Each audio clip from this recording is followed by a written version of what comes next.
I'm Tom. I'm one of the co-founders at Honest Burgers. I set the company up with my partners Phil and Dorian back in 2011. And this is our first restaurant in Brixton. We started the business a little bit before this down in Brighton. I was fresh out of university. Phil was doing a journalism, like a part-time sort of journalism course. Neither of us really knew what we wanted to do. Strangely, neither of us wanted to go into restaurants. We never thought we would be in the restaurant trade, but we were both working in a restaurant. Anyway, it was that classic kind of environment where we thought we could do it better than our bosses. You know, there was we worked in this cracking restaurant in Brighton called Griddle and Phillip. That was an amazing restaurant, still is. But the outside catering arm to their business, they didn't really focus on, and they shouldn't have really done it. And that's generally what me and Phil went off and tried to manage for them. And it was like, we could do this better, we could do this better. So that's where the idea kind of started, but long time went by when nothing really happened. We were students, we were pissing around, doing things that we weren't really focusing on the future or our careers or anything. So it took a while, but Phil had a bit of an epiphany on a chair lift in Switzerland, on a ski lift even. And he was like, when I get back from this holiday, I'm gonna hook up with Tom. We're gonna do this, do what we said we'd do. And yeah, thankfully he did. And he got me kind of on the straight and narrow, and we went into business together, and we started doing burgers festivals out of a marquee, basically, just a little tent. And we did it. We chose that because we had no money. We had no money. We had about $5,000 between us, which was enough to get the equipment. It wasn't enough to then go into the festival circuit because we didn't have enough cash to put down on pitch fees and things like that, which we massively overlooked. But we did a couple of things with like weddings and birthdays and sort of things that didn't require massive investment and got off the ground. And people loved it, and we loved it just as much as they did. It was incredible, and it was something that took off almost immediately. But we were kind of, we were young ourselves, 24. Phil was a little bit older. We didn't have any business experience. We went into every job with like nothing in our bank accounts. We were so confident we'd just sell everything. So we went really hard on it, and we had some success, but I don't think that was the business that would have ever floated. It was heading for the one direction because it's just hard. It's really difficult to get it right. And the street food scene back then was nothing like what it is today. So that's when we met Dorian, who had a lot more restaurant experience in London. And he heard about us, and we came to meet him. And he was like, I think you guys are great. I think the word honest is amazing. Do you want to go into business? And I think it's fair to say me and Phil both thought, we were like, great, he's going to fucking buy us a restaurant. Dor had a successful career under his belt. But no, little did we know. He came on board and said, I'll put in whatever you can put in, which wasn't very much. But we kind of still pushed ahead. We thought about creating a business plan, going down the kind of standard route for getting a restaurant off the ground. At least a couple of $100,000 you need licenses, and you need to get sort of professional bodies involved. And we just didn't have the cash for it. And we knew we were going to do it that way. We were going to have to give away a big chunk of our business because we had no proof of concept. So that was the plan, and we were a bit kind of like, this isn't exactly how we wanted to start the business, but it's the only option. And then, luckily, we found this place, which was, massive bit of luck that went our way. Yeah, so between Phil, Dor and I, we put in $2,500 each. So we had a paltry sum, $7,500 to get the doors open. So we pulled in a lot of favours, which you have to do when you've got no money. And my wife, she did all of our branding for us, and I'm very lucky that she's incredible graphic designer and real brand expert. So she came up with our menu board, which is timeless and has been a massive part of our brand ever since.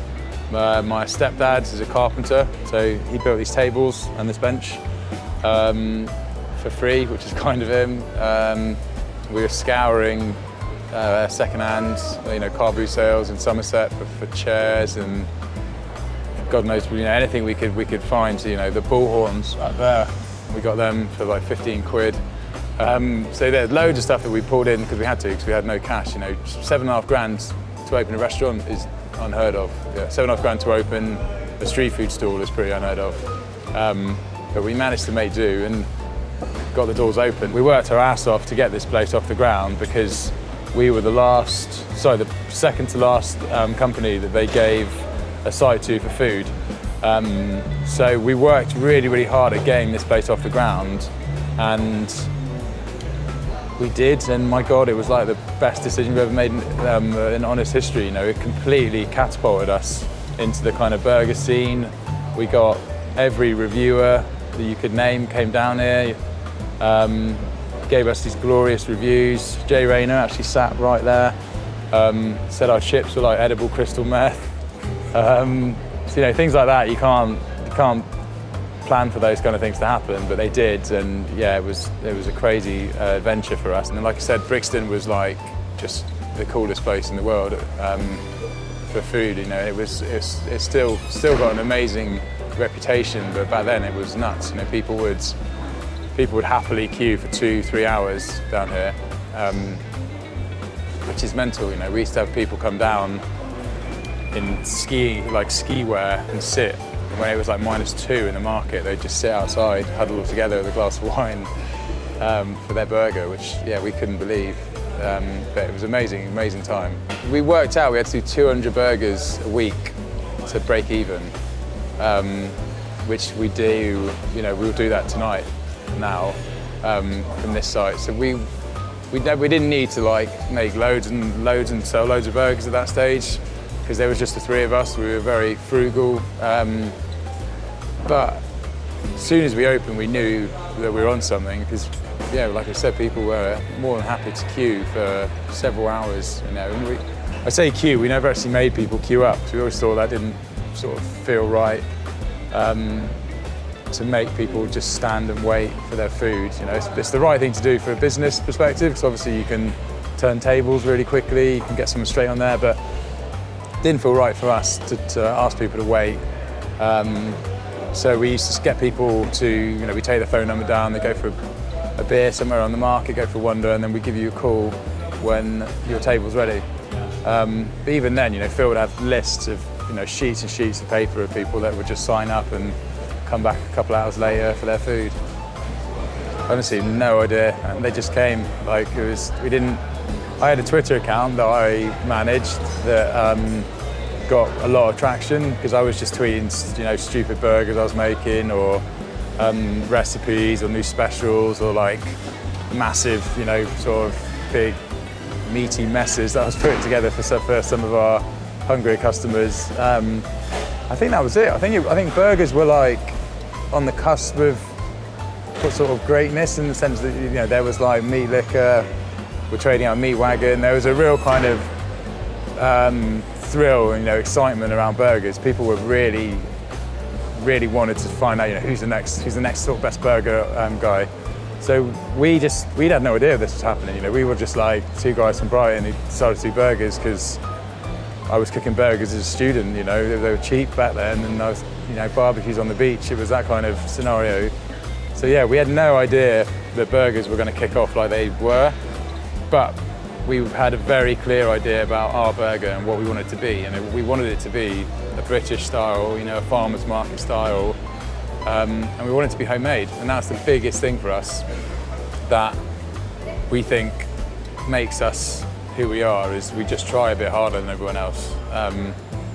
And we do that because we have a prep kitchen that runs 365 days a year. We've got a butcher that runs 365 days a year. It's a big commitment, not just financially, mentally, just to have that operating. And you're dealing with natural products that naturally go like that.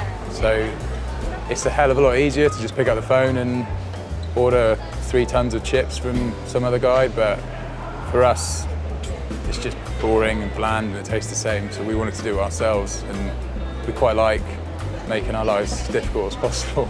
So, yeah, I didn't, Instagram was there, but Twitter was the one for restaurants, and we used to get, we'd literally just get people take one bite of their burger, put it down, pick up the phone, write the tweet, and it was like immediate review.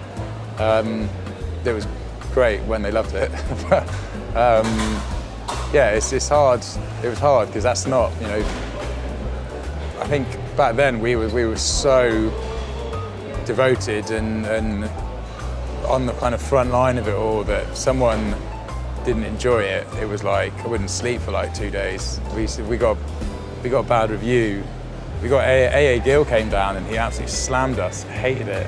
Yeah, I mean, anyone who's had any success in business has had things go their way, and we're not kind of sat here just everything goes our way, because we've had some fucking awful things happen in the history of Honest. You get, I think, good luck and bad luck kind of level out over the years, but we worked our arse off here to really make sure that we optimised and we capitalised on our good luck. And yeah, my grandpa used to work, he had a crane business, and he set that up from nothing to a big sort of national crane business, and he always used to say to me over and over and over again, the harder you work, the luckier you get, and it stuck with me. And me and Phil, the reason we went into business together is because we knew that we weren't shy of hard work.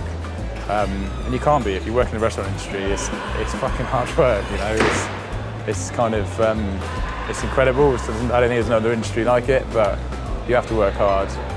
Otherwise you're just not gonna succeed. I had quite a few times in that kitchen, literally I'd just get on my knees and hide under the sink because I was so stressed, I didn't know what to do. We didn't expect to open this place and it just immediately go like that. And we weren't ready for it, and we didn't have enough infrastructure, we couldn't make chips quick enough. So many things, we just weren't prepared, and it massively caught us off guard, and we were like, we're not going to disappoint all these people, we're going to do whatever we need to do. So we just worked as long as we could every day. Me and Phil were doing 100+ hour weeks to try and get enough food, because that was the main thing. Making food yourself takes time. We didn't have enough money to invest in bits of kit that can make the can speed the process up and stuff like that. So we were still chopping potatoes with a knife. I didn't even know you could buy, dicers that you could do it much quicker. We were literally just using a chef's knife and a chopping board to just plough through potatoes. So that was a dark day. But then, the other side of that, we bought a chipper. We got 700 quid together. We bought this chipper that, when I was in my peak, I could do a bag of potatoes in about 40 minutes. This chipper could do it in about 3. That was literally life-changing to see that in action. We were like, oh my God, that's just given us, hours and hours and hours of extra time to do something else. Obviously, we're really proud of where we've got to, but we're not the kind of people to sit and pat each other on the back. We always